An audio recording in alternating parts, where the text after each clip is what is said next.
ሁላችሁንም በጌታ በኢየሱስ ስም ሰላም እላችኋለሁ። እንዴት ቆያችሁ? እግዚአብሔር የተመሰገነ ይሁን። እግዚአብሔር ስለሰጠን መልካም ጊዜ ስሙ ይባረክ። ደህና ቆይታችኋል? ጌታ ይባረክ። ባለፈው ጊዜ ስለ እውነተኛ አምልኮ ከእግዚአብሔር ቃል እየተማርን ነበር ያለነው። ይሄ በጣም ዋና ጉዳያችን ነው ብለናል። አምላክ ብለን ግን አምልኮ ከሌለ ያ አምላክ ያልነው አምላክ አይደለም ማለት ነው ለኛ። ሁሉ ጊዜ አምላክ ካልን አምልኮ መኖር አለበት።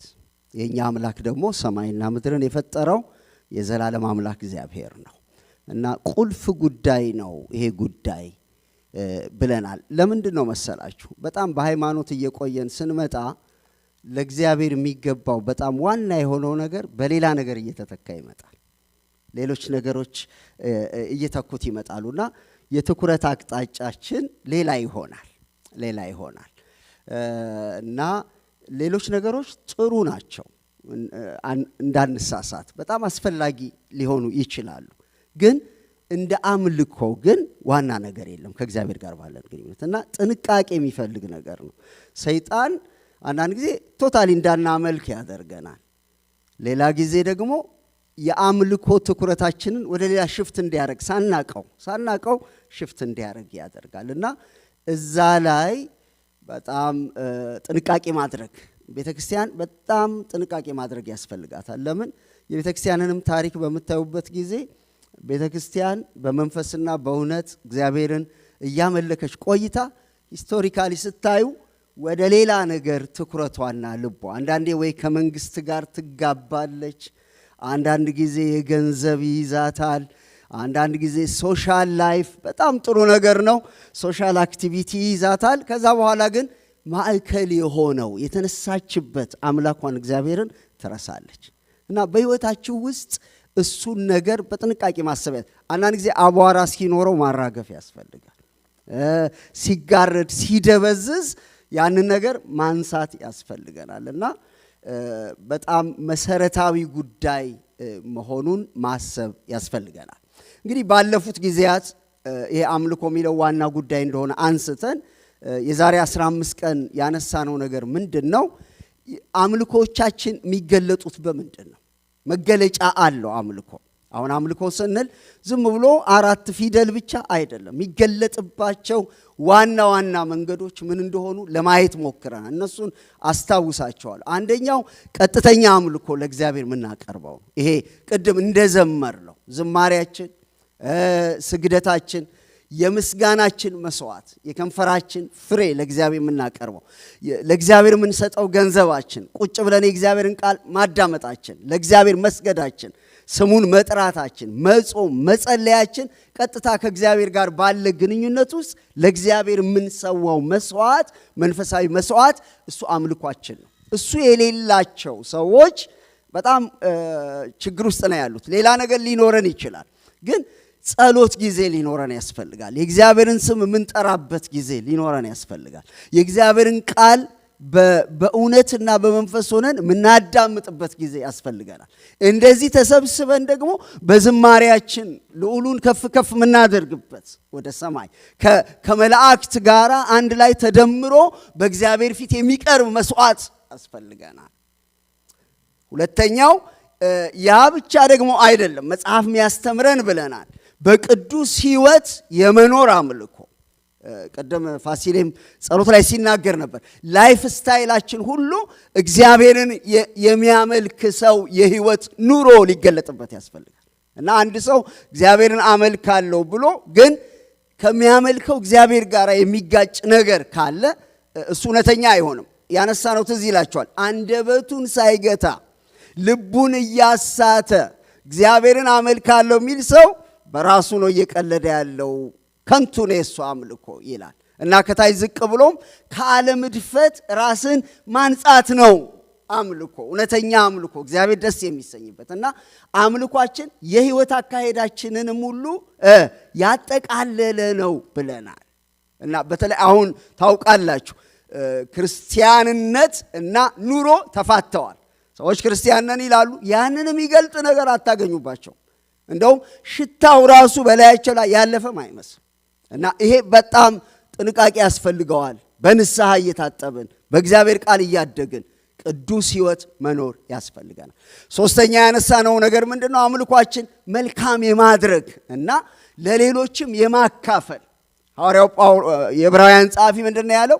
እንዲህ አይነቱን ነገር እንዳትረሱ፣ መልካም ማድረግ እንዳትረሱ፣ ለሌሎች ማካፈል እንዳትረሱ። እንዲህ አይነቱ መስዋዕት እግዚአብሔርን ደስ ያሰኘዋል፣ ወርሺፕ ነው ይሄ ብለዋል። እና ይሄ ቀጥታ አይደለም ግን ለሌሎች በማድረግ በእግዚአብሔር ስም ለሌሎች በማድረግ ወደ እግዚአብሔር የሚደርስ አምልኮ መሆኑን አይተናል። ማካፈል፣ መስጠት፣ መቆረስ፣ መልካም ማድረግ ለቪዲዮ አይደለም፣ በጣም ፌመስ ለመሆን አይደለም፣ ግን ስለ እግዚአብሔር ስም እግዚአብሔርን በማክበር ለሰዎች መልካም ማድረግም እሱ አምልኮ ነው ብለናል።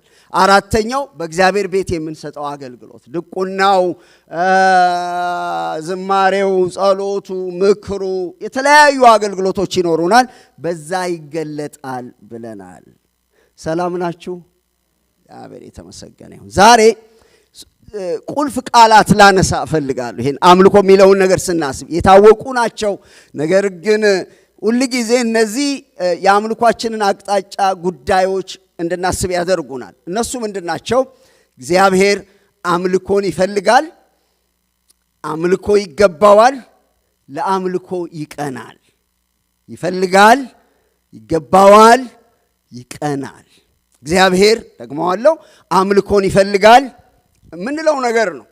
ግን በጥንቃቄ እንደገና በትኩረት ማየት ያስፈልገናል። አምልኮ ይገባዋል፣ ለአምልኮ ይቀናል። እግዚአብሔር እና አምልኮን በመታሰቡበት ጊዜ እግዚአብሔር አምልኮን ይፈልጋል፣ አምልኮ ይገባዋል፣ እግዚአብሔር ለአምልኮ ይቀናል። እግዚአብሔር ለአምልኮ ይቀናል። ከራእይ መጽሐፍ ምዕራፍ 4 ቁጥር 11ን አነብና አጭር ጸሎት እናደርጋለን። ራእይ መጽሐፍ ምዕራፍ 4 ቁጥር 11ን አንብቤ አጭር ጸሎት እናደርጋለን። ጌታችንና አምላካችን ሆይ አንተ ሁሉን ፈጥረሃልና ስለ ፈቃድህም ሆነዋልና ተፈጥረውማልና ክብር፣ ውዳሴ፣ ኃይልም ልትቀበል ይገባሃል። ጌታችንና አምላካችን ሆይ አንተ ሁሉን ፈጥረሃልና ስለ ፈቃድህም ሆነዋልና ተፈጥረውማልና ክብር፣ ውዳሴ፣ ኃይል ልትቀበል ይገባሃል። ጌታ እንዲያስተምረን አጭር ጸሎት እናደርግ። ተመስገን፣ ተመስገን። ክብር ለአንተ ይሆን። ተባረክ።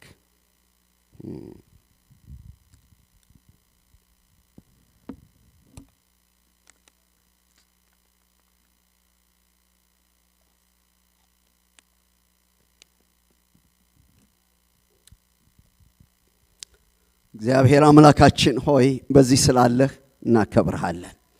ስምህን እናከብራለን፣ ቃልህን እናከብራለን፣ አንተን እናከብራለን።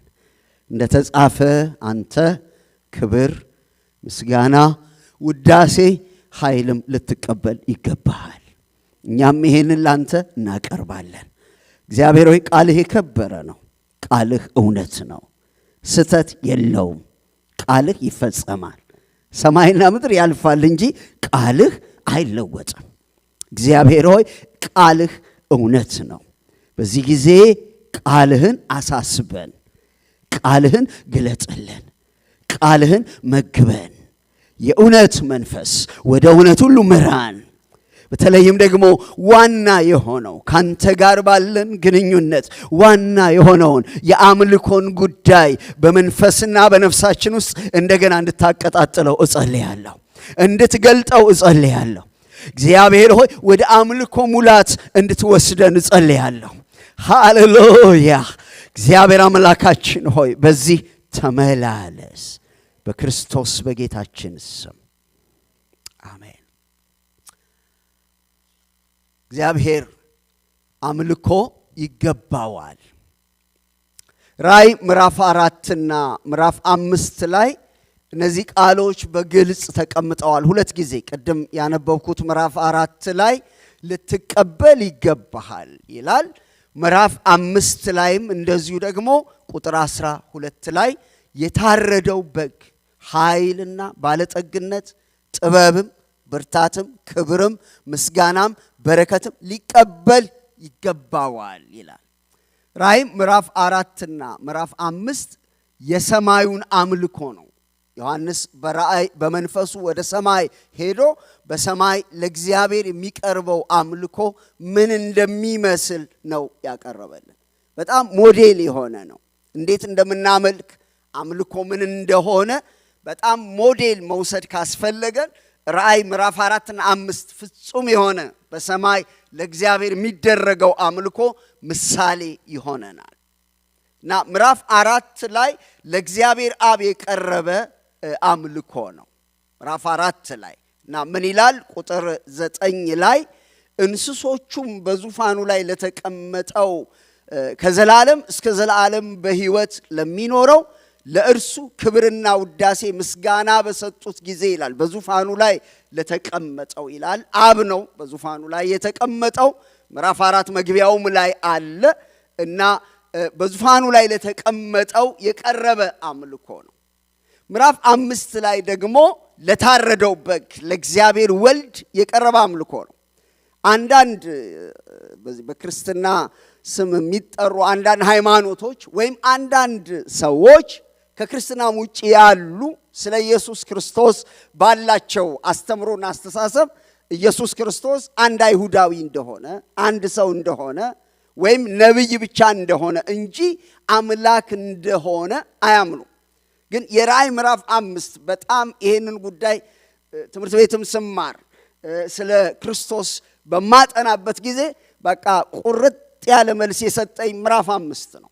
ምዕራፍ 5 መላእክቱ ሲሰግዱለት በሰማይ በምድር ከምድር በታች ያሉ ሁሉ ለታረደው በግ ምስጋና ክብር ሲሰጡ 24ቱ ሽማግሌዎች ወድቀው ሲሰግዱ እኔ ማን ነኝ ለዚህ ጌታ መስገድ ማልችለው ብዬ ውሳኔ ላይ ደረስኩ ማለት ነው። እና ምዕራፍ 5 ምንም ክርክር የለው፣ ምንም ክርክር ግልጽ አድርጎ በሰማይ ያሉ መላእክት 24ቱ ሽማግሌዎች ፍጥረት ሁሉ ለታረደው በግ እንደሚሰግድ ያሳየናል። ይሄ ወልድ እግዚአብሔር ወልድ ከእግዚአብሔር አብ ጋራ እኩል መለኮት እንደሆነ አምላክ እንደሆነ የሚያሳየን የሚያረጋግጥልን ነው። ምክንያቱም በዚህ ጉዳይ ላይ ብዙ የስተት ትምህርቶች ስላሉ ብዙ ኮንፊውዝ የሚያደርጉ ነገሮች ስላሉ በተለይም ደግሞ ስጋ ስለለበሰ ሰው ሆኖ ስለተገለጠ አምላክነቱ የሚደበቅባቸው ሰዎች አሉ። ግን መጽሐፍ በመጀመሪያ እግዚአብሔር ነበር፣ በመጀመሪያ ቃል ነበር፣ ቃልም በእግዚአብሔር ዘንድ ነበር፣ ቃልም እግዚአብሔር ነበር፣ ቃልም ስጋ ሆነ ነው የሚለን እና ያ እግዚአብሔር መለኮት የሆነው ወልድ ነው ስጋ የሆነው። እንግዲህ ወደ ሐሳቤ ስመጣ ምዕራፍ 4 ላይ ለእግዚአብሔር የቀረበውን ምስጋና በምታዩበት ጊዜ ያረፈበት 3 ጉዳዮች አሉ። የመጀመሪያው ማንነቱ ላይ ያርፋሉ። ማንነቱ ቅድስናውን ነው የሚያነሱት። ቅዱስ ቅዱስ ቅዱስ የነበረውና ያለው የሚመጣውም ይላሉ። ይሄ ማንነቱን የሚያሳየን ነገር ነው። ባህሪው የተቀደሰ አምላክ ነው። እንደ አምላካችን ቅዱስ አምላክ የለም እና በጣም ቅዱስ ነው። እንደ እግዚአብሔር ቅዱስ የለም። ይሄ ቅዱስ የሚለው 2 ነገር አለው። አንደኛ የባህሪን ነው የሚያሳየው፣ ንጽህናውን ነው የሚያሳየው። ሁለተኛው ግን የተቀደሰ ማለት የተለየ ማለት ነው። የተሰፓሬትድ የሆነ የተለየ ማለት ነው። ምን ማለት ነው? እግዚአብሔርን የሚመስል የለም።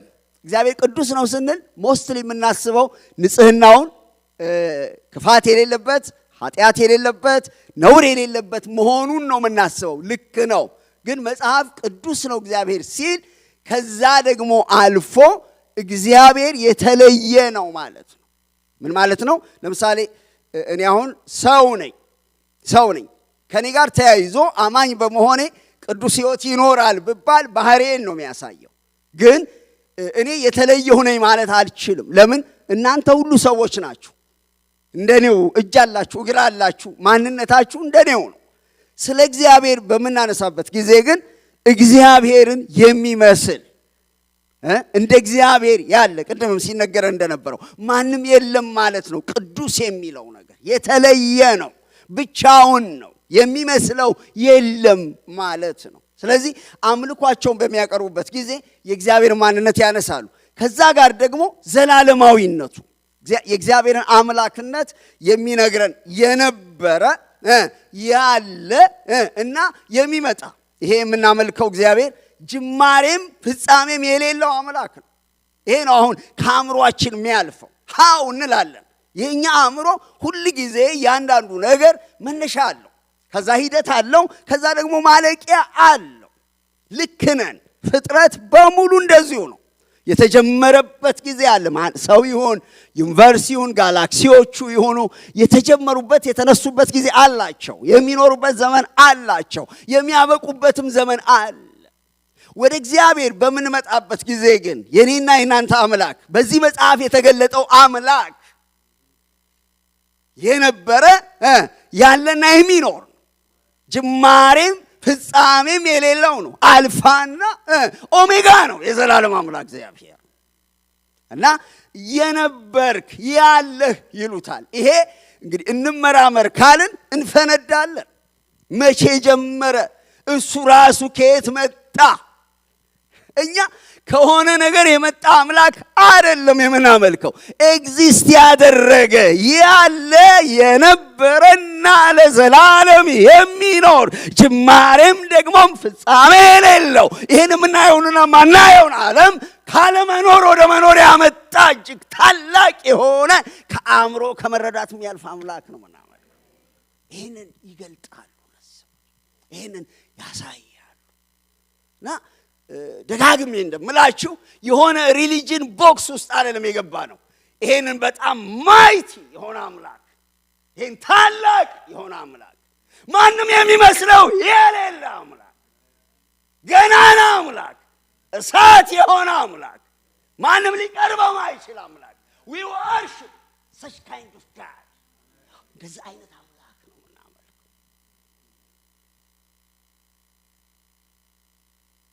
ለዚህ ነው ማን ቀልደው በዚህ ጉዳይ ላይ።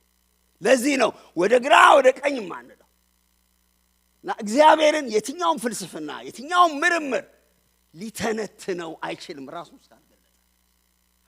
እና ማንነቱን ያነሳሉ፣ ቅድስናውን ያነሳሉ፣ የተለየ መሆኑ። ከዛ ደግሞ ኦቶሪቲውን ያነሳሉ፣ ስልጣኑን ያነሳሉ። ስልጣኑ ምን አይነት ስልጣን ነው? ሁሉን የሚገዛ።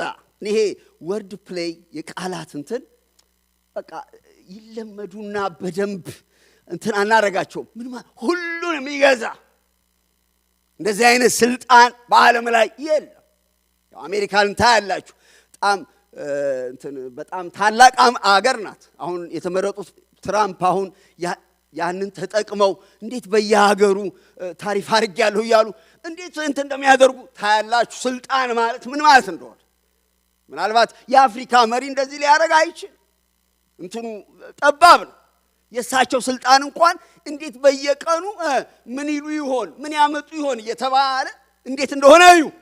የኔና የእናንተ አምላክ ሁሉን ይገዛል። ሃሌሉያ! በዙፋኑ ላይ አለ። ሃሌሉያ! ያወጣል፣ ያገባል፣ ይሽራል፣ ይሾማል። የወደደውን በሰማይም በምድርም የሚያደርግ አምላክ የጌቶች ጌታ የነገስታትም ንጉስ። ይሄንን ነው የሚገልጡት፣ ይሄንን ነው የሚያወሩት። እና ቤተ ክርስቲያን ይሄንን ማውራት፣ ይሄንን መስበክ፣ ይሄንን መዘመር ትታ ሌላ ማውራት፣ ሌላ መዘመር፣ ሌላ ማድነቅ ስትጀምር ሞታለች ማለት ነው። መቃብር ውስጥ ነው ያለችው ማለት ነው። እና ወርሺፕ ሁሉ ጊዜ የእግዚአብሔርን ውበት ይገልጣል። አምልኮ ሁሉ ጊዜ የእግዚአብሔርን ክብር፣ የእግዚአብሔርን ግርማ፣ የእግዚአብሔርን ስልጣን፣ የእግዚአብሔርን ማንነት ያወራል። እና ማንነቱን ይናገራሉ፣ ስልጣኑን ይናገራሉ። ሶስተኛ እዚህ ያነሱት ነገር የእግዚአብሔርን ስራ ነው ያነሱት።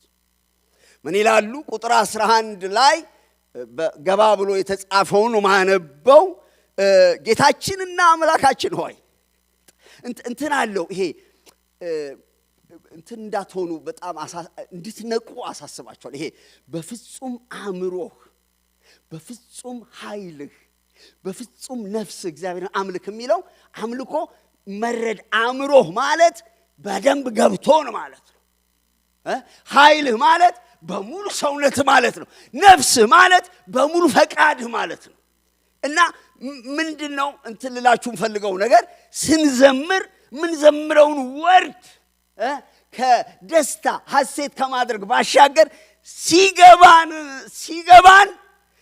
ገብቶን ስንዘምረው ያኔ እውነተኛ የአምልኮ እሳት ከውስጣችን ያወጣል። ወገኖች we have to understand ወርዶች በዝማሬዎቻችን ውስጥ ያሉ ቃላት ተራ መሆን የለባቸው። ይሄ ሽዬ እንትንዬ ምናምን አለሙ ጉልበት ሊኖር ያስፈልጋል። ይሄን ማይት የሆነ ጌታ የሚገልጥ መሆን አለበት። እግዚአብሔር በዝማሬዎቻችን ላይ በውስጡ ያለው ይዘት በመንፈስ ቅዱስ ብርሃን የተሞላ ጥበብና መገለጥ የሞላበት ያድርግ። ወገኖች መጸለይ ያስፈልገናል ለዝማሬዎቻችን። አንዳንድ ጊዜ ለደህና ሰው እንኳን የሚቀርብ አይነት አይሆንልኝም እኔ አንዳንድ ጊዜ ማለት ነው። ግን ይሄ ዘማሪዎቻችን አኖይንትድ መሆን አለባቸው። ይሄ ጠቅላላው ስላበሻው ዘማሪ ነው መነግራችሁ። ምክንያቱም እነሱ የዘመሩትን አይደል ተምንለው ጉልበት ሊኖረው ያስፈልጋል። ወርድስ እና እግዚአብሔር ምን ጌታችንና አምላካችን ሆይ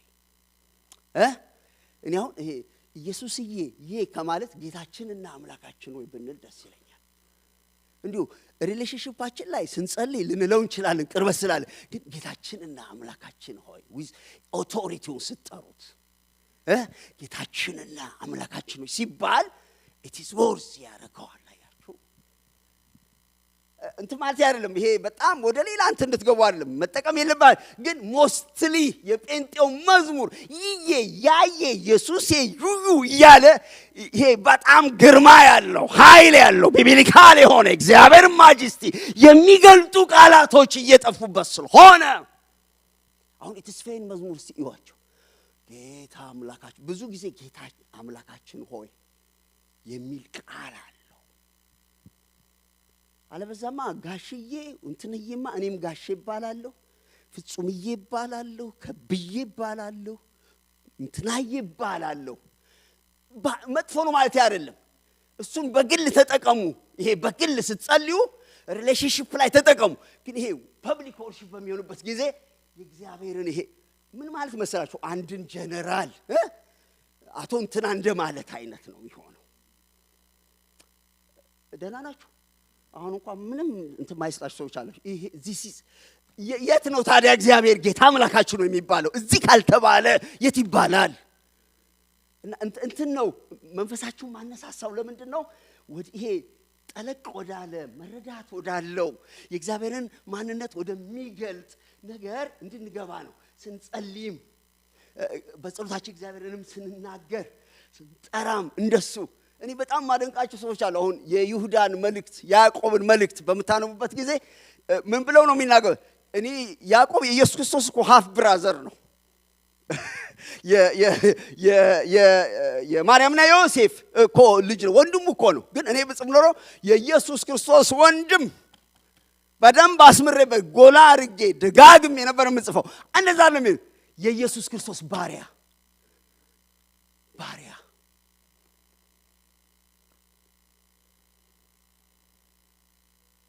ሰልፍ ስቲም እርስ በርስ አሳድጉ። በእግዚአብሔር ፊት ግን we have to humble ourselves። ሆይ እሱ በጣም ትልቅ አምላክ ነው። የከበረ አምላክ ነው። በትልቅ ብርሃን ውስጥ የሚኖር አምላክ ነው። ሰማይ የማይዘው አምላክ ነው። ምድር የእግሩ መረገጫ የሆነች አምላክ ነው። ጌታ አምላካችን ነው ይሉና ምን ያሉ አንተ ሁሉን ፈጥረሃል። አንዳንዶቻችን እኮ የተፈጠርን አንመስልም። ራሳችን ራሱ የፈጠርን የሚመስሉ ሰዎች አሉ። እኔ እንደ ሰው የሚያሳዝነኝ የለም። ሰው በጣም ምስኪን ነው። ሲታመምና ሲያዝ ኩርትም ብሎ የሆነች ስሙን ያክሎ እንትን ውስጥ ይወድቃል። ደግሞ ሲጠግብ ደግሞ በቃ ሲጠግብ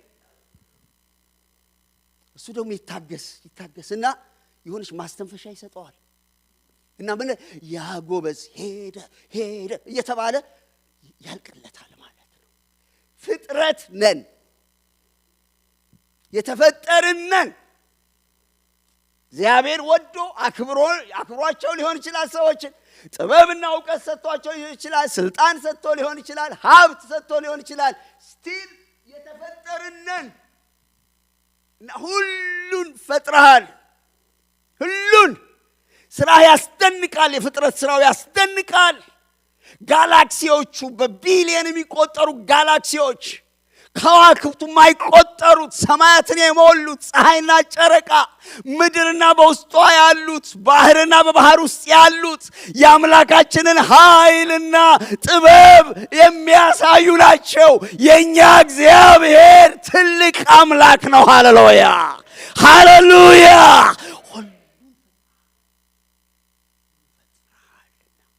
እና ምን ይላል? ስለ ፈቃድህም ሆነዋል። ስለ ፈቀድክ ነው የሆኑት።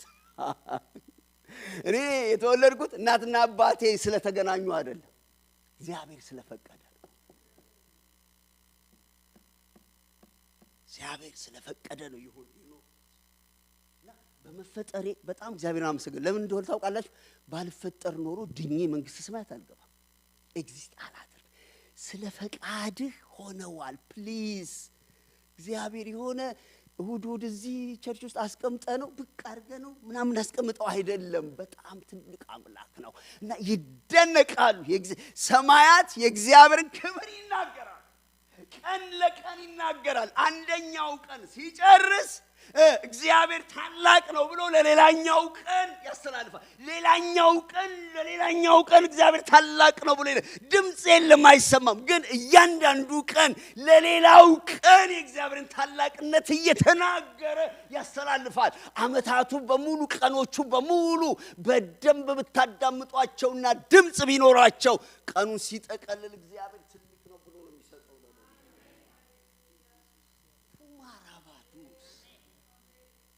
Mighty God we serve. What a mighty God.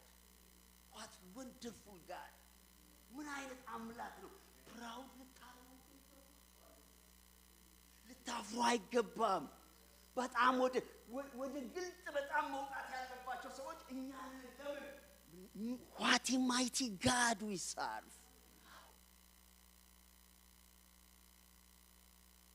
ስለፈቀድክ ነው። ዛሬ ጠዋት ተነስተን የመጣ ነው ስለፈቀደ ነው። ያለ ፈቃድ ጸጥ ሊያደርገው ይችላል። ያንዳንዱ ነገር ሊጠቀልለው ይችላል። ትልቅ ነው እግዚአብሔር። at the same time ይሄ ትልቅ የሆነው እግዚአብሔር እኔ ልብ ውስጥ አደረ፣ አንተ ልብ ውስጥ አደረ። ስጋ ለብሶ በእኛ ሰፈር ተመላለሰ። ሰዎች በጥፊ መቱት፣ ሰዎች ሰቀሉት፣ ሰዎች አዋረዱት፣ ሰዎች ራቁቱን አንጠለጠሉት። ይሄ ስለፈቅ ጲላጦስ ምን አለው ኢየሱስን? እኔ እኮ ልፈታም ላስረም እችላለሁ አሉ። አይ ይሄ ላንተ የተሰጠውበት ቀን ሆኖ ነው እንጂ እኔ እኮ ከሰማይ በጣም ታላቅ ሰራዊት ላዝኮ ምችል ነበረ አለው። እግዚአብሔር ትልቅ አምላክ ነው። ስለዚህ ፍጥረቱን ሁሉን ፈጥረሃል። ስለፈቀድክ ነው የሆኑት፣ ስለፈቀድክ ነው የሚኖሩት። ወንድሞችና እህቶች እግዚአብሔር ስለፈቀደ እንኖራለን። አሜን ትላላችሁ ወገኖች? ማንም ባይፈቅድ እግዚአብሔር እንድንኖር ስለፈቀደ እንኖራለን። አሜን ሃሌሉያ። እግዚአብሔር ያልፈቀደው አይኖርም፣ ያቆማል። አንድ ደቂቃ ማለፍ አይችልም። እግዚአብሔር በቃ ሲል ይበቃል። እግዚአብሔር በቃ ካላለ ግን እንኖራለን። የኔና የናንተ እጣ ፋንታ እግዚአብሔር እጅ ላይ ነው ያለው። ስለፈቀደ እንበላለን፣ ስለፈቀደ እንለብሳለን፣ ስለፈቀደ እንኖራለን፣ ስለፈቀደ እናገለግላለን። ስለታመምን አንሞትም፣ እግዚአብሔር ሲፈቅድ እንሞታለን። እግዚአብሔር ስለፈቀደ እንኖራለን። እግዚአብሔር የፈቀደውን ያህል እንኖራለን። ጨንቅ መንፈስ የተሰበረ ይሆን። ነገራችን በእግዚአብሔር እጅ ላይ ነው ያለው። What a mighty God we serve. ምን አይነት አምላክ ነው! ማን በፊቱ ይቆማል? እና ይሄንን ስልጣኑን ማንነቱን ፈጣሪነቱን ሲያዩ ምን ብለው ነው የሚዘጉት? ልትቀበል ይገባል። ያወርሲ ምን ክብር ውዳሴ ኃይል ልትቀበል ይገባል። አሁን ምን እያረኩ ነው ያለሁት? ማወደስ እያወደስኩት ነው ያለሁት። ደህና ናችሁ? ማወደስ አረ ይገርማል። አረ ድንቅ ነው። የእንትን አይደለም አጃቢ ፈልጎ አይደለም ስለሆነ የሆነውን ነገር እኮ ሪኮግኒሽን መስጠት ነው አምልኮ እንጂ ምንም እንጨምረው ነገር የለም። ያወርስ ይገባሃል ነው እንጂ ምንም እንጨምር አምልኮ እኮ አንዳንድ ልጨምርልህ ምንም የምትጨምረው ነገር የለም። ላለው ነገር ነው የምትሰጠው። ላለው ማንነት ላለው ክብር ላለው ግርማ ላለው ታላቅነት ላለው ኃይል ላለው ስልጣን ላለው ዙፋን ትንበረከካለህ ትወድቃለህ እንጂ ለሌለ ነገር አይደለም። አንዳንድ ሰዎች ለእግዚአብሔር ቲፎዞ ሊሆኑ ይፈልጋሉ፣ ሊያደምቁለትም ይፈልጋሉ። ኖ የደመቀ ነው። የደመቀውን ክብር ስታይ ግን ለደመቀው ክብር ትንበረከካለህ፣ ትወድቃለህ፣ ትሰግዳለህ፣ ትገዛለህ፣ እልል ትላለህ። ኦማያዱ ማራፑ ማዳ ሳንቶማ እንደሱ ነው። ይዋወርስ የከበረ ነገር አይቶ የከበረ ነው አለ ማለት አእምሮ የሳተ ካልሆነ በስተቀር እና አምልኮ እግዚአብሔር ይገባዋል። ካጎደልን ደክመን ነው እንጂ ስለማይገባው አይደለም። ይሄ የሆነ በላን ጠጣን ሞላ ጎደለ ተሳካ አልተሳካ አያርፍም። ማንነቱ ዲማንድ ያደርገናል። ዲማንድ አሁን እዚህ ጋር አንድ ነገር ቢፈነዳ መደንገጥ አውቶማቲክ ነው አይደል? አይደለም ወገኖቼ? መሬቷን ንቅንቅ ቡው ቢል ኧረ ምንድን ነው ሚል የለም። ድው ማለቱ አውቶማቲክ ነው። ፈንድቷልና ሪስፖንድ እናደርጋለን። አምልኮ ለተገለጠው እግዚአብሔር ሪስፖንድ ማድረግ ነው ብያቸዋለሁ። ሪስፖንድ እናደርጋለን። እግዚአብሔር ይገባዋል። እና ዛሬ ለእግዚአብሔር የሌለውን ነገር ጨመርኩለት ብለህ ካሰብክ በጣም ምስኪን ነህ፣ አልገባህም። እሱ ስለከበረ ነው የምናከብረው። አንድ ነገር ንጹህ ሲሆን ቆሻሻ ላለመጣል እንደምትጠነቀቁ፣ አንድ ነገር የከበረ ሲሆን ሪኮግኒሽን እንደምትሰጡ እግዚአብሔር ይገባዋል። ክብር ለእግዚአብሔር ይሁን። እና ምን ይላሉ? ይገባሃል እንዲያሉ በዙፋኑ ፊት አክሊላቸውን ያኖራሉ። እግዚአብሔር በጣም ደግ አምላክ ነው። ብቻውን የሚነግስ አምላክ አይደለም። ለሰዎች አክሊል ይሰጣል። ክብር እግዚአብሔርን በጣም ወደው ሰይጣኔው ራሱም ወራዳ ነው። ስታከብሩት ብትኖሩ ያዋርዳችኋል። እግዚአብሔር ይገስጻው። ዓለም ሲኖራችሁ ስትጠቅሟቸው ከፍ ከፍ ያደርጓችኋል። የጎደለለት አሽቀንጥረው ይጥሏችኋል። ዘላለም አምላክ እግዚአብሔር ያከበሩትን የሚያከብር ዙፋን የሚሰጥ አክሊል የሚሰጥ ክብር የሚሰጥ አምላክ ነው ማገለግለው አምላክ። አከብረዋለሁ የሚያከብረኝ አምላክ ነው። እና እዚህ 24ቱ ሽማግሌዎች ቅዱሳንን የሚወክሉ ናቸው፣ አማኞችን የሚወክሉ ናቸው። በዙፋኑ ላይ የተቀመጡ ናቸው፣ አክሊል የጫኑ ናቸው። ነገር ግን ወርሺፕ ሲጀመር አይችሉም፣ ወረድ ይላሉ። አንዳንዶቻችን እኮ እንደዚህ አድርገን ነው እንደዚህ ጫማውን እንደዚህ እሱን እዛ አለቃ ፊት አድርገን እንደዚህ አድርገን ነው ምን ሰም እነሱ መዝሙር ሲዘመር መጀመሪያ እንትኑን ይለቁታል ዙፋኑ፣ ምክንያቱም የበለጠ ስለመጣ። ከዛ በኋላ ይገባሃል ይላሉ፣ ይሰግዳሉ። ከዛ በኋላ ምን ያደርጋሉ? ያንን አክሊላቸውን ያንን ያከበራቸውን ጌታ አንተ ነህ ክብር የሚገባህ ብለው እግሮቹ ስር የሰጣቸውን ክብር ይሰጡታል። ባይዘወይ እኛ እኮ የምናመጣው እኮ የሰጠንን ነው። አሁን ብንዘምር የሰጠንን ነው፣ ብንተነፍስ የሰጠንን ነው፣ ብንናገር ቋንቋ ሰጥቶን ነው፣ ከኛ አይደለም። ነገር ግን ያከብሩታል፣ ይሰግዱለታል፣ ይገባሃል ይሉታል። እንደ ውለታ አምልኮን ለእግዚአብሔር እንደ ውለታ እንዳትቆጥሩ። ለምሳሌ ያህል ይሄን መጽሐፍ ቅዱስ 100 ብር የሚያወጣ ከሆነ ብሸጥላችሁና እናንተ 100 ብር ብትሰጡኝ ለፍጹም እኮ 100 ብር ሰተነዋል ብላችሁ እንደውለት አትቆጥሩ። ለምን ይገባዋል፣ የሰጠኋችሁ ነገር ስለሚገባው ማለት ነው። እና እኔ ጌታ አንዳንድ ሰው እኔ ጌታ ነው አምልካ እንደ ዲማንድ ያደርጋል እንዴ? የምትተነፍሰው አየር፣ የተሰጠህ ሰውነት፣ የምትበላውስ እንጀራ፣ የምታየው ፀሐይ፣ የምትኖርባትስ ምድር እና አምልኮ ስለሚገባው የኛ ቸርነት አይደለም የሱ ዲማንድ የሚያደርገው ነገር።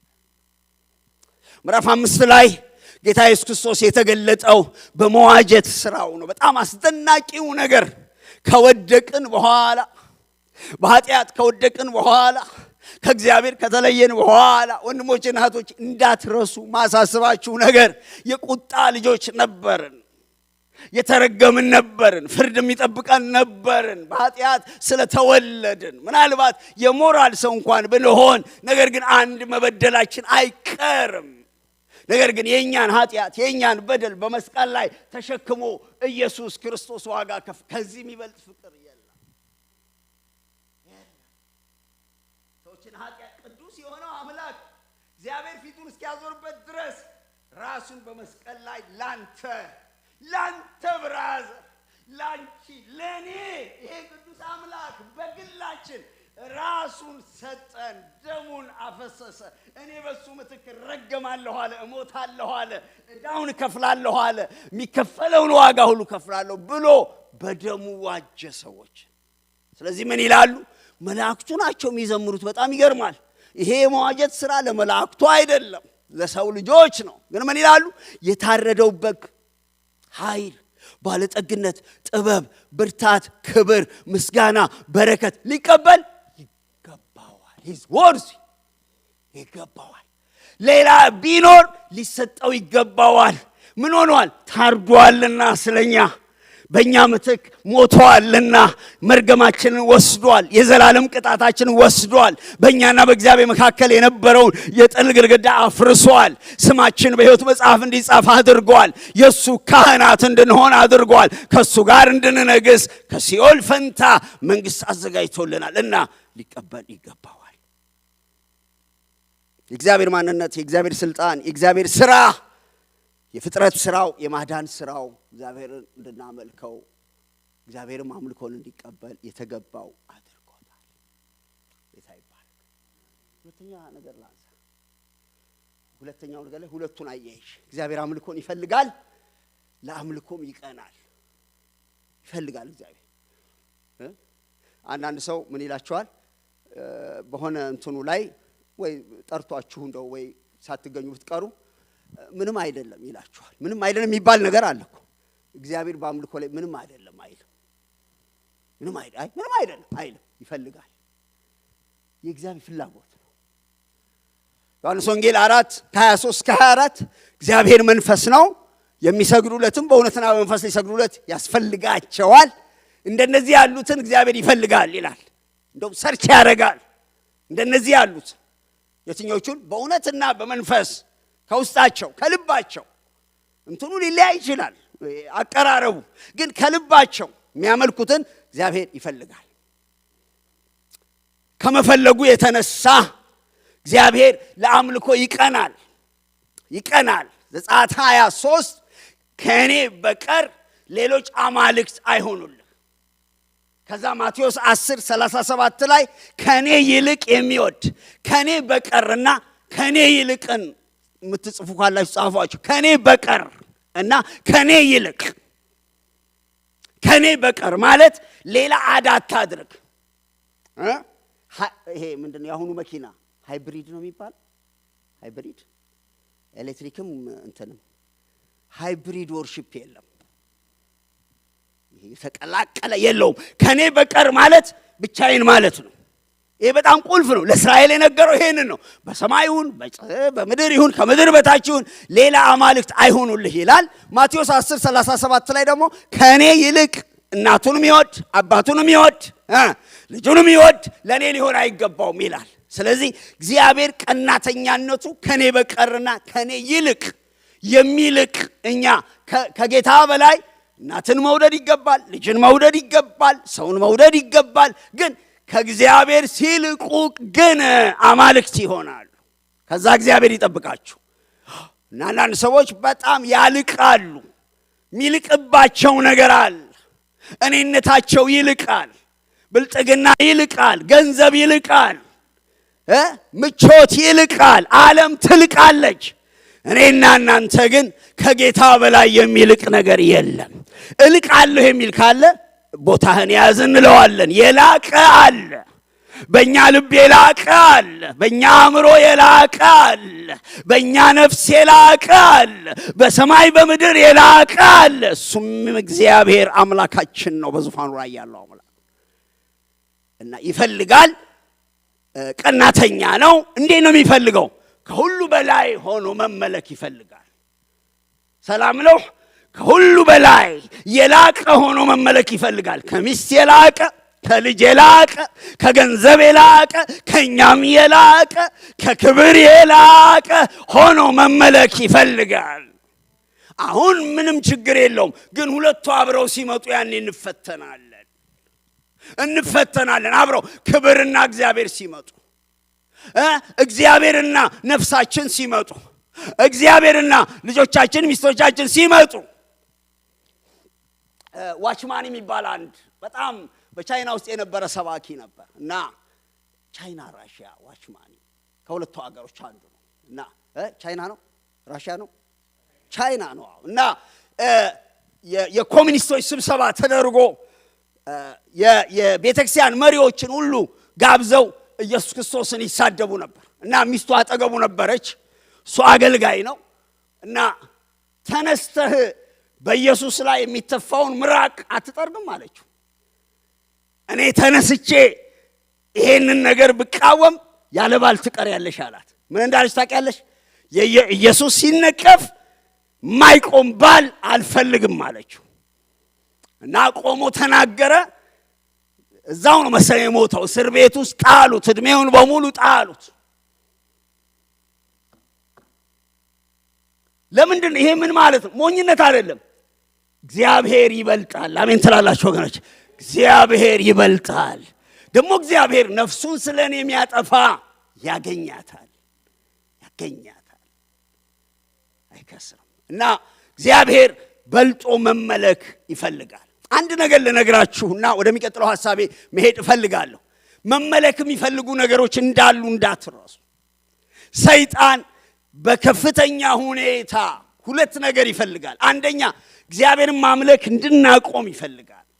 የእግዚአብሔር ጠላት ስለሆነ እግዚአብሔር ሲመለክ አይፈልግም። እግዚአብሔርን ማምለክ እንድናቆም ይፈልጋል። ከዛ ጋር ደግሞ በጣም አጥብቆ መመለክ ይፈልጋል። ከዚህ በፊት እዚህ ቤተክርስቲያን ተናግሬዋለሁ፣ እናንተም የምታውቁ ይመስለኛል። ሰይጣን በመመለክ እንትን ውስጥ ዞሮ የሰከረ መሆኑ የገባኝ መቼ እንደሆነ ታውቃላችሁ? ኢየሱስ ክርስቶስን ወድቀህ ብትሰግድልኝ ባለው ጊዜ ነው።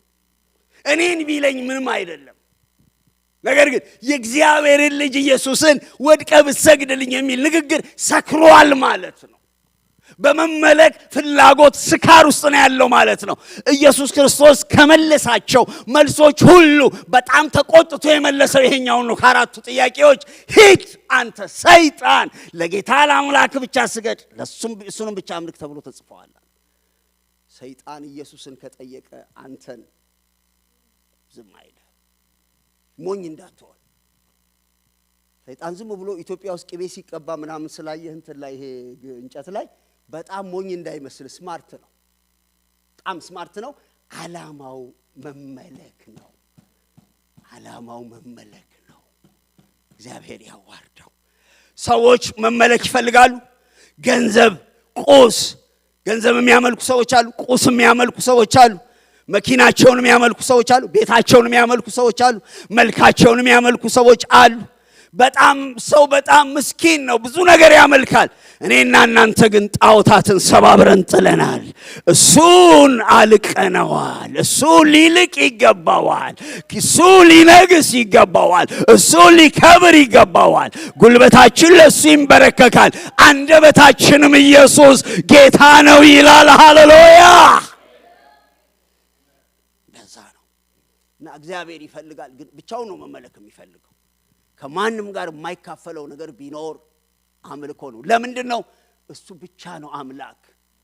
ብቻውን አምላክ ለሆነ እውነተኛ አምላክ ለሆነ እሱን ማወቅ፣ ልጁንም ኢየሱስን ማወቅ የዘላለም ሕይወት ነው። ብቻውን ነው ይላል መጽሐፍ። እሱም ይናገራል። እስቲ አምጡ የሚመስለኝን አምጡ ይላል። እኔ ካለ ሶኬ ችግር የለው፣ ግን ካለ አምጡ እስቲ። የለም። ስለዚህ ብቻውን መመለክ አለበት። መልእክቴን ለመጠቅለል የምፈልገው ኢያሱ 24 ላይ ያለውን ተመልክታል።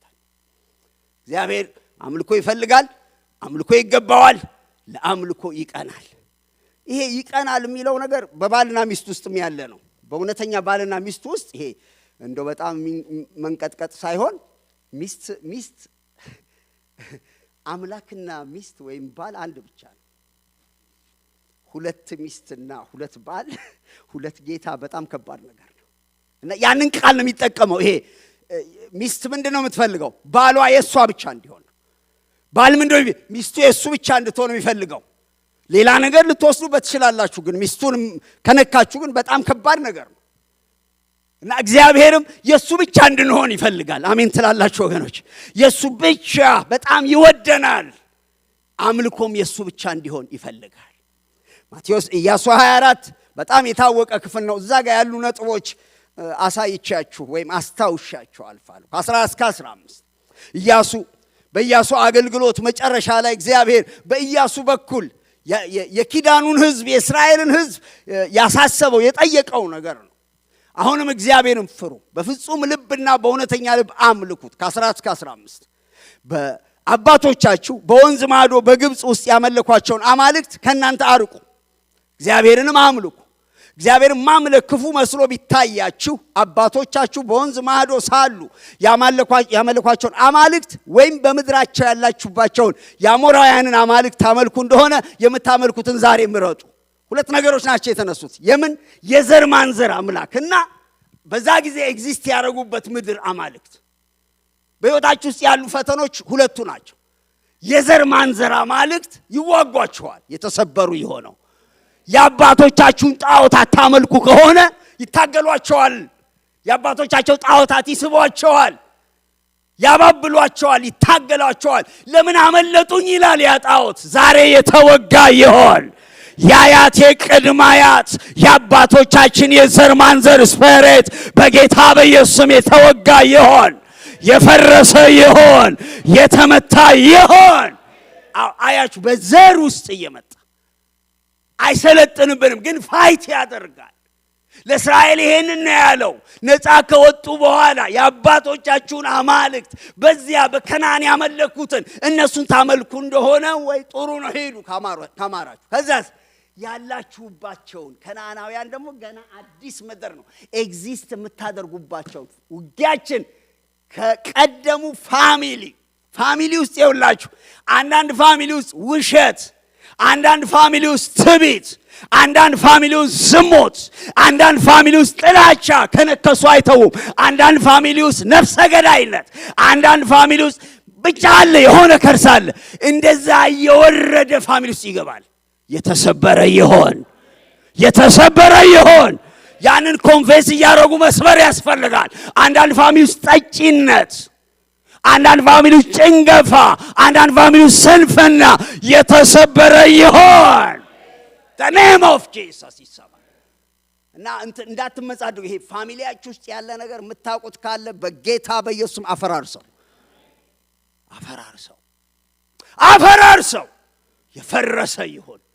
የፈረሰ ይሆን። የአንዳንዶቻችን አያቶቻችን ውስጥ ነው ያለው። አባቶቻችን ምናምን አታውቋቸው ሃይማኖት፣ ግን ወደ አያቶቻችሁ ስትሄዱ የሆነ ስፒሪት አለ እዛ፣ ግን ይሰበራል። ከዛ ደግሞ የምትኖሩባቸው አማልክት ሌላው ፈተናችን ደግሞ ይሄ ያለንበት የካናዳ ምድር ጣዖታት፣ ዘመናዊ ጣዖታት፣ በሚዲያ ራሳቸውን የሸፈኑ ጣዖታት ልባችንን የሚይዙ አእምሮአችንን የሚይዙ ለእግዚአብሔር ፍቅር እንዳይኖረን የሚያደርጉ ቁሳዊ እንድንሆን ምድራዊ እንድንሆን የሚያደርጉ መኖራችንን እያስፈራሩ የሚይዙ ጣዖታት አሉ። የተሰበሩ የሆነው እኛን አይገዙንም። እና እነሱን ወይ አባቶችን አማልክት የምታመልክ ከሆነ ወይ ደግሞ ይሄ ያለህበትን ሶሳይቲ አማልክት የምታመልክ ከሆነ ምረጥ። አልደረግም፣ እኔ አልደመርም። እዛ ላይ የዘር ማንዘር ስፒሪት ላይ አልደመርም። ምድሪው ላይ ካሉ ጣዖታት ጋር አልደመርም። እኔ የተለየው አምላክ ነኝና ዛሬ የምታመልኩትን ምረጡ አላቸው።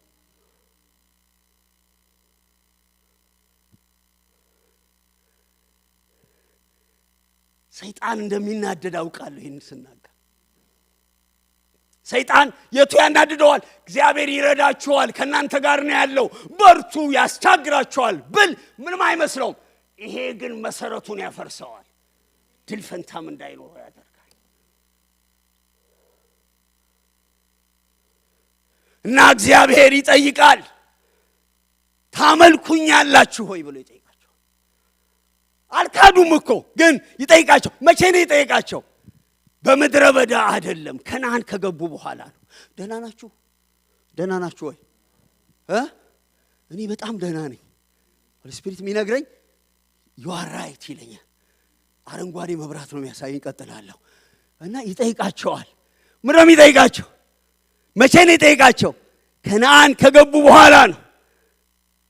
ከጠገቡ በኋላ መሬት ካገኙ በኋላ መና መጠበቅ አቁሞ ጎተራ ካረጉ ከብት ካረጉ በኋላ እርስ ከያዙ በኋላ ካረፉ በኋላ ነው የጠየቃቸው።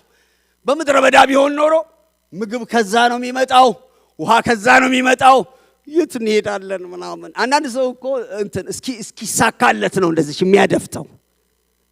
ከዛ ብላለች ልጅቷ አልፈወስ ብላ እግሯ ፓራላይዝድ ሆኖ በፊት ነገራችሁ እንደሆነ አላውቅም። እና በኋላ መንፈስ ቅዱስ የሆነ አንድ ጣዖት የሆነባት ነገር አለ ጠይቃት አለው። ሲጠይቃት እንደው ብትፈወሽ ምን ታረጋለሽ ሲላት እንደ ጓደኞቼ ደንሼ ወጥቶልኝ። ይሄ ነው አያችሁ የሷ አንተን እግዚአብሔርን አምልኬው ለእግዚአብሔር ክብር ሰጥቼ አይደለም የመደነስ ሰዎች የሆነ ነገር በጣም ተጠንቀቁ። ልባች እኔ ማላምነው ነገር ሰዎችን አምናለሁ፣ ማላምነው ነገር ልቤን ነው። ልባችሁን አትመኑት። በጣም ዋች your heart ጠብቁት። በጣም አደገኛ ነው። ሳታውቁት ተነፍቶ ታገኙታል። ጠዋት ስትነሱ ብሎ ከኔ በቀር ማንም የለም ብሎ ታገኙታል።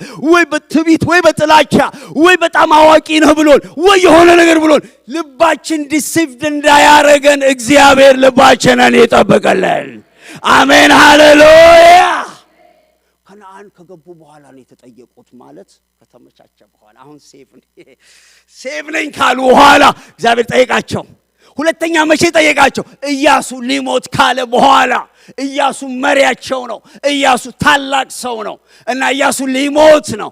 ኢያሱ ሳይኖር አምልኮ ይቀጥላል ወይስ አይቀጥልም? የአንዳንዶቻችን አምልኮ ጉባኤ ሞቅ በማለቱ ላይ የተመሰረተ ነው።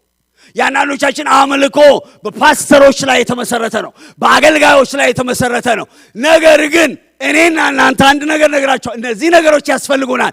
ነገር ግን አገልጋዮች ባይኖሩም ኢየሱስ አለ። የኛ እነሱ ወደሱ እንድንጠጋ ይረዱናል እንጂ አማልክቶቻችን አይደሉም። እነሱ ምናያቸው ሰዎች፣ ሞዴል የሚሆኑ ሰዎች ባይኖሩም እኛ ጌታ እንከተላለን። አሜን ትላላችሁ? በጣም የታወቁ አገልጋዮች በቅድስና መኖር ቢያቅታቸውም እኛ እንቀደሳለን። አሜን እንላለን ወገኖች። ሌቦች ቢሆኑም እኛ አንሰርቅም። ቅዱስ የሆነውን ኢየሱስን አውቀናል። he is our personal God። አሜን በሉ ወገኖች። ስለዚህ ኢያሱ ሊሄድ ነው። ምረጡ። ይሄ ሰው ከሄደ በኋላ ይሄ በጣም ትልቁ ሰው ከሄደ በኋላ ሌላ ጉዳይ። ሐዋርያው ጳውሎስ ምን አለ?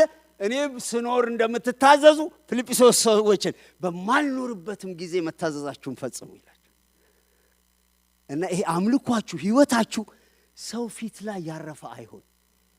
እግዚአብሔር ያያችኋል፣ እግዚአብሔር ይመራችኋል።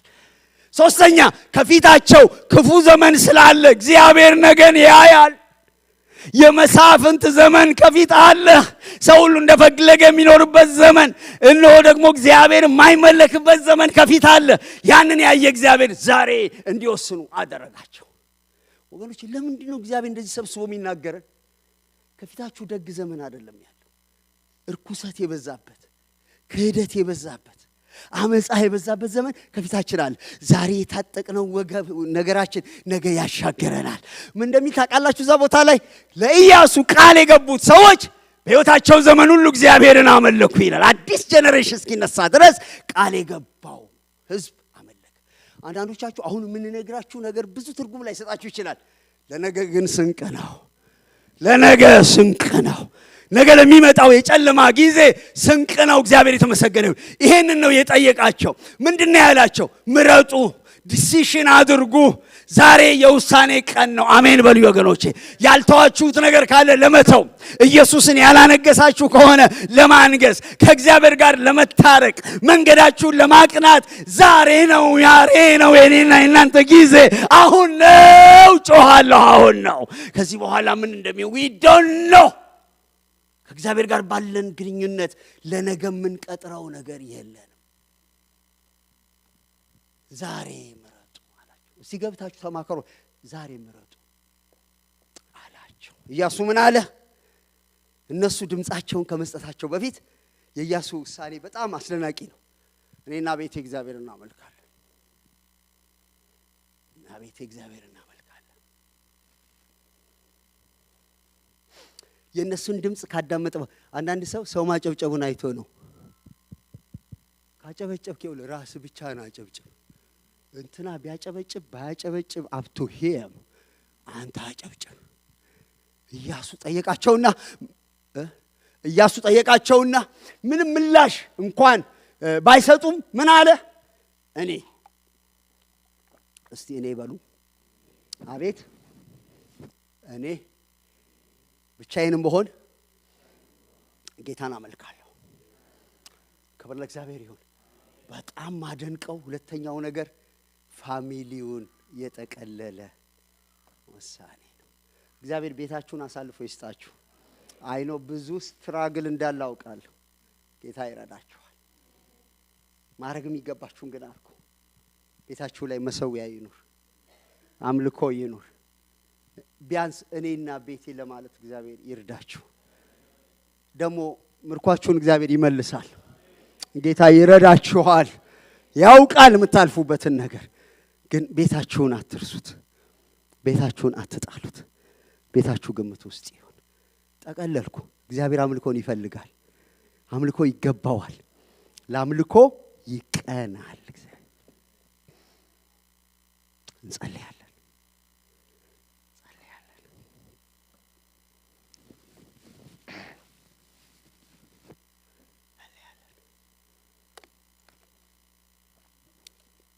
ሁለት ሶስት ደቂቃ ሰጣችኋለሁ። እኔ እንዲሁ የምጠይቃችሁ ነገር ቃል ኪዳናችሁ እንድታድሱ ነው። ነገ ምን እንደሚሆን አናውቅም። ምናልባት አንዳንዶቻችሁ የጥንት የቀደመ ህይወታችሁን የጣላችሁ ካላችሁ